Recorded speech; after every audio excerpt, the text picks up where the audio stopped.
Hello दोस्तों, welcome to easy investing. तो जैसा कि आज फ्राइडे के मार्केट सेशन में एक अच्छी खासी गिरावट हमें देखने को मिल रही है, तो इस वीडियो में हम ये जानेंगे कि ऐसे दो ईटीएफ्स के बारे में जहां पर ठीक ठाक गिरावट आपको देखने को मिल रही है और इस गिरावट में आप इन्हें फ्रेश बाइंग के तौर पर देख सकते हैं।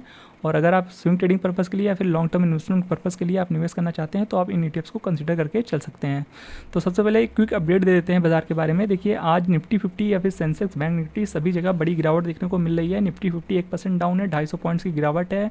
सेंसेक्स भी 790 पॉइंट्स के आसपास की गिरावट है, लगभग 1% यहाँ भी गिरावट है। और बैंक निफ्टी लगभग आधे % की गिरावट है, 284 पॉइंट्स नीचे ट्रेड हो रहा है बैंक निफ्टी। और ओवरऑल सभी इंडाइसेस आपको यहाँ पर लाल निशान में देखने को मिल जाते हैं।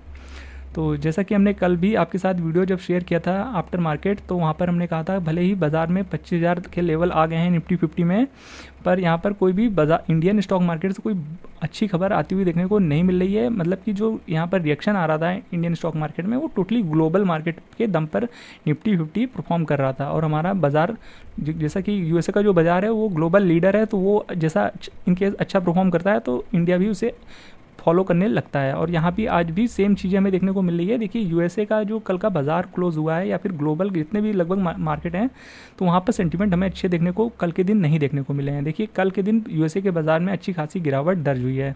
नैस्डैक तो 2.3% तक क्रैश हुआ है कल, और S&P 500 में 1.37% की गिरावट है। और डाउ जोन्स फ्यूचर 0.54 गिरावट शो कर रहा है % की। तो इस वजह से आज का जो इंडियन स्टॉक मार्केट है सिंपल रिएक्शन देता हुआ देखने को मिल रहा है ग्लोबल मार्केट्स पे। और बात कर लेते हैं ईटीएफ्स की। तो देखिए, ईटीएफ में भी आज सभी ईटीएफ लगभग आपको लाल निशान में देखने को मिल जाएंगे, देख सकते हैं अपने स्क्रीन पर। और यहाँ पर जो गिरावट है वो ठीक ठाक गिरावट है, मतलब 1-1.5-2% आराम से ईटीएफ में गिरावट देखने को मिल रही है।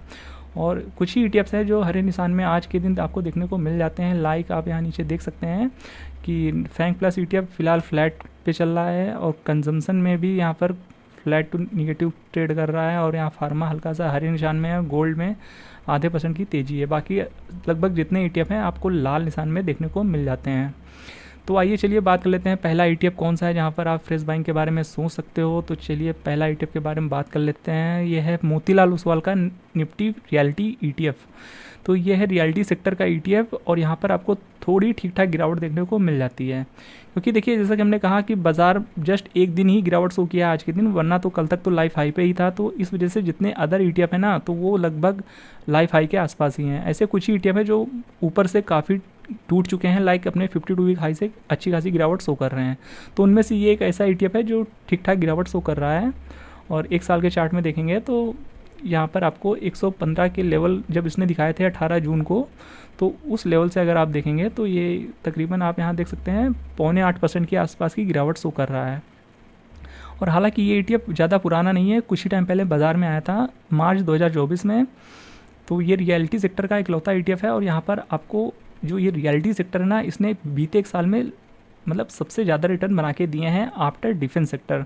तो देख सकते हैं, हम आपको दिखाना चाहेंगे NSE की वेबसाइट पर। तो देख सकते हैं ये आप सभी इंडाइसेस का आप परफॉर्मेंस देख सकते हैं, सभी सेक्टर का परफॉर्मेंस देख सकते हैं। तो निफ्टी रियलिटी जो है ना, वो सबसे ज़्यादा रिटर्न बना के दिया है बीते एक साल में, 90% के ऊपर रिटर्न बना के दिया है। और अदर सेक्टर या अदर इंडेक्स जितने भी हैं सबको बहुत ही बड़े मार्जिन से आउट परफॉर्म करके दिया है इस ETF ने। और बाकी बीते एक साल का एग्जैक्ट रिटर्न की बात की जाए तो आप यहाँ देख सकते हैं 93% के ऊपर के रिटर्न है। और 5 साल का जो CAGR रहा है इसका, वो 33% के आसपास का है। और ड्यूरिंग ईयर लगभग 40% के रिटर्न है। बाकी आप P रेशियो वगैरह देख सकते हैं, और यहाँ पर आपको सारा कुछ देखने को मिल जाता है। देखिए, ये है Nifty reality total return index, और यहाँ पर कंपनियों के नेम्स वगैरह देख सकते हैं, उनका वेटेज वगैरह देख सकते हैं। यहाँ पर 10 कंपनियों का स्टॉक का पोर्टफोलियो आपको देखने को मिल जाता है, जिसमें कि DLF का सबसे ज़्यादा वेटेज है, फिर गोदरेज प्रॉपर्टीज़, फिर Macrotech developers, Phoenix, Prestige state, और फिर ओबरॉय रियल्टी। और ऐसे सभी कंपनियों के नाम आप यहाँ पढ़ सकते हैं। तो ये जैसा कि ऐसा ETF है जिसने बीते एक साल में मतलब कि सबसे ज़्यादा रिटर्न बना के दिया है आफ्टर डिफेंस सेक्टर कह सकते हैं, क्योंकि यहाँ पे आपको डिफेंस सेक्टर देखने को नहीं मिल रहा है। तो ये तो बात हो गई निफ्टी रियलिटी ETF के बारे में, जहाँ पर आपको लगभग 0.8% की गिरावट देखने को मिल रही है। तो चलिए बात कर लेते हैं अगले ETF के बारे में, जहाँ पर आपको ठीक ठाक गिरावट देखने को मिल रही है। तो वो है देखिए ग्लोबल ETF, मोतीलाल ओसवाल का नैस्डैक 100 ETF। देखिए जैसा कि कल नैस्डैक में अच्छी खासी गिरावट आई है, तो उसी का यहाँ पर रिएक्शन देखने को मिल रहा है। इस ETF में भी आज अच्छी खासी गिरावट दर्ज हो गई है। यहाँ तो लगभग 3.29% की गिरावट आ चुकी है। और बताना चाहेंगे अभी तो ये और भी नीचे गया था, 152.97 के लेवल दिखाया है अभी कुछ टाइम पहले। तो अच्छी खासी गिरावट इस ETF में भी चल रही है। और ये ग्लोबल ETF है जैसा कि, तो उस हिसाब से आप थोड़ा निवेश करिएगा। आपको बहुत ज़्यादा निवेश नहीं करना है ग्लोबल मार्केट में। और एक साल के रिटर्न देखेंगे तो यहाँ पर अभी 20% के हैं, पर बीते एक महीने में देखेंगे तो अच्छी खासी गिरावट है। और ये जो 170 के लेवल अभी कुछ टाइम पहले दिखाया था 11 जुलाई के आसपास, तो उस लेवल से देखेंगे तो अच्छी खासी गिरावट इसमें आ चुकी है। तकरीबन एग्जैक्ट गिरावट की बात की जाए तो लगभग 10% के आसपास की गिरावट इस ETF में आ गई है। तो अगर आप लोग इस ETF में फ्रेश बाइंग करने चाहते हैं तो इस ETF को कंसिडर करके चल सकते हैं। पर दोनों ही ETF में एक चीज़ का आप ध्यान रखिएगा कि इन केस यहाँ से और भी गिरावट आती है तो आपको इस गिरावट के लिए प्रिपेयर रहना है। और इसका जो एक बड़ा सपोर्ट है यहाँ पर आपको देखने को मिल जाता है 148 के आसपास। पर आप मान के चलिएगा और भी गिरावट आए तो आप इसको अच्छे से उतना पैसा लेकर चलिएगा कि और भी गिरावट आती है, लाइक 140 तक भी ETF चला जाता है तो आपके पास कैश होना चाहिए एवरेज करने के लिए। तभी आप गिरावट को भी एक तरह से मैनेज कर पाओगे और आपको फिर टेंशन नहीं होगी गिरावट में भी।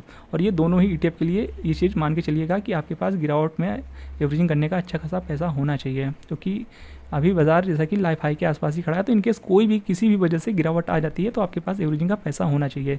तो ये दो ETF को आप अपने वॉच लिस्ट में ऐड कर सकते हो। इनकेस फर्दर और भी गिरावट होती है अगले 1-2 दिनों में तो आप यहाँ पर थोड़ा वेट भी कर सकते हो। इनकेस और गिरावट होती है तो आप इनमें बाय करने के बारे में सोच सकते हो।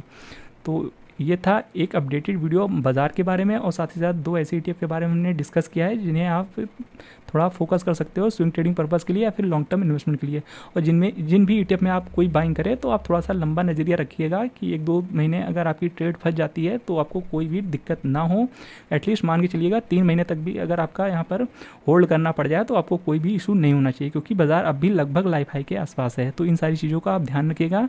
तो ये था एक अपडेटेड वीडियो। बाकी किसी प्रकार का निवेश करने से पहले एक बार खुद से भी एनालिसिस और रिसर्च जरूर कर लीजिएगा।